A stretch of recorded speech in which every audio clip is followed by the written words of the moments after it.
श्रीगुरुभ्यो नमः। सुकाष्टकम्। भेदाभेदौ सपदि गलितौ पुण्यपापे विशीर्णे मायामोहौ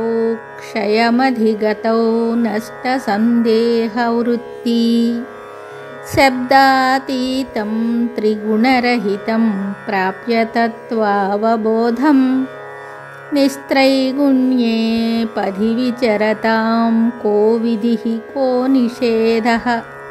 यस्वात्मानं सकलवपुषामेकमन्तर्बहिस्तं दृष्ट्वा पूर्णं खमिव सततं सर्वभाण्डस्तमेकं नान्यत् कार्यं किमपि च तदा कारणात् भिन्नरूपम् निस्त्रैगुण्ये पदि विचरतां को विधिः को निषेधः यद्वन्नद्योऽम्बुधिमधिगताः सागरत्वं प्रपन्नाः तत्त्वज्जीवा समरसगताः चित्स्वरूपं प्रपन्नाः वाचातीते समरसघने सच्चिदानन्दरूपे निस्त्रैगुण्ये पदि विचरतां को विधिः को निषेधः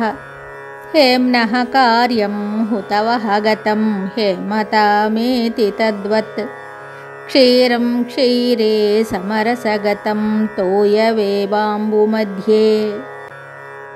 एवं सर्वं समरसगतं त्वं पदं तत्पदार्थे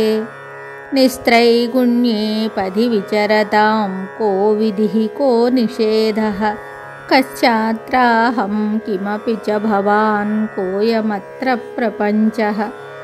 स्वान्तर्वेद्ये गगनसदृशे पूर्णतत्त्वप्रकाशे आनन्दाख्ये समरसघने बाह्य अन्तर्विलीने निस्त्रैगुण्ये पदि विचरतां को विधिः को निषेधः दृष्ट्वा सर्वं परमममृतं स्वप्रकाशस्वरूपं बुद्ध्वात्मानं विमलमचलं सच्चिदानन्दरूपं ब्रह्माधारं सकलजगतां साक्षिणं निर्विशेषं निस्त्रैगुण्ये पदि विचरतां को विधिः को निषेधः कार्याकार्यं किमपि चरतो नैव कर्तृत्वमस्ति जीवन्मुक्तिस्थितिरिह गता दग्धवस्त्रावभासा एवं देहे प्रचलिततया दृश्यमानः समुक्तो निस्त्रैगुण्ये पदि विचरतां को विधिः को निषेधः यस्मिन् विश्वं सकलभुवनं सैन्धवं सिन्धुमध्ये पृथिव्यं वग्निं श्वसनगगनं जीवभावक्रमेण यद्यल्लीनं तदिदमखिलं सच्चिदानन्दरूपं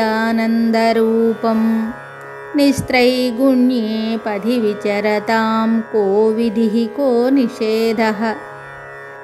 सत्यं सत्यं परमममृतं शान्तिकल्याणहेतुं मायारण्ये दहनममलं शान्तिनिर्वाणदीपं